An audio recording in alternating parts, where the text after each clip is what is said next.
Hey guys, welcome back to the channel. So today I just want to talk about the settings that I use on my Sony A6400 to shoot videos. As you may be aware, on the A6000 cameras, the menus are absolutely huge. So what I want to do today is I just want to go through the key things that I think make the biggest difference. I'm going to show you a full auto settings at 4K 24 frames per second, and then afterwards we're going to dive into the settings, change it all up, and I'm going to show you what it looks like after with the settings that I use to film all my videos. So let's jump straight into it.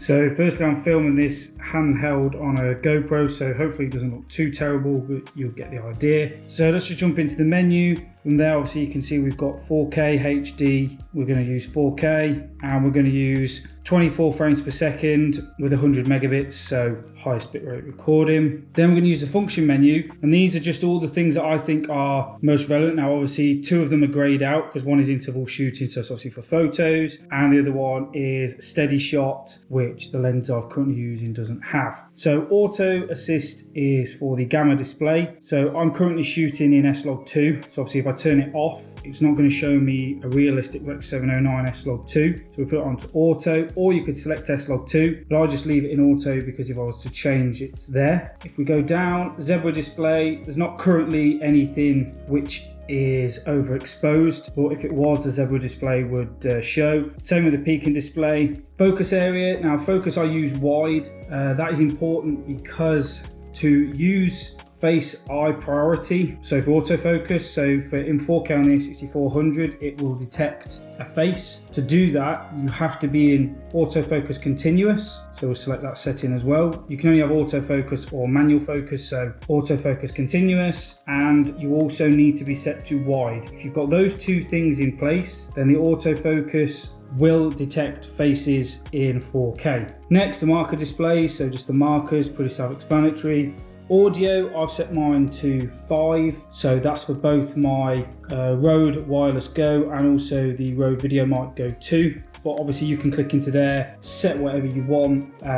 Basically it's a personal preference, but I like that there just in case you need to adjust it on the fly. And then obviously quite an important one to me, shooting in S-Log2 you need to be in picture profile 7, and the color mode is S gamut. And then also because of S-Log2 it's very flat, so you need to overexpose the images by roughly 2 stops. Now because +2 is the maximum, if you set it to +2 it could potentially expose +3, +4, whatever. As you can see it goes on, but we can't actually scroll any further. So if we set it to +1.7, it's not going to go any further than 1.7, so we're going to be in the ballpark of where we need to be. And that is about it. Really simple. I mean, if we go into the menus, you've got loads of stuff. You've got, there's 14 pages for the shoot mode. If you want me to deep dive into all of these really deep, I can do, but to be honest, just to keep this video a little bit shorter, I think honestly, just those there, I'll leave that on the screen a little bit longer so you can just see them, potentially set them yourself.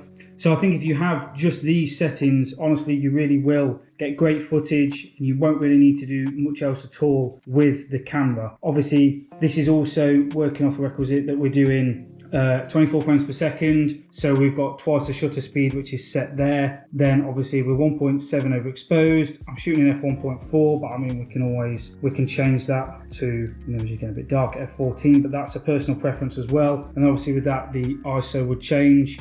Also with the manual settings, ideally for video, because you're going to be if you're shooting wide open at the likes of f1.4 with a slow shutter speed of 1/50th of a second, you are going to need a ND filter, whether that be a variable one like I use, a 2-400, or a fixed one, but just to basically ease of shooting, I guess, and depending on the different sunlight and all that sort of stuff, variable works better than me. So let's jump in, let's do a bit of shooting with these settings now all changed, and I'll show you what that looks like afterwards.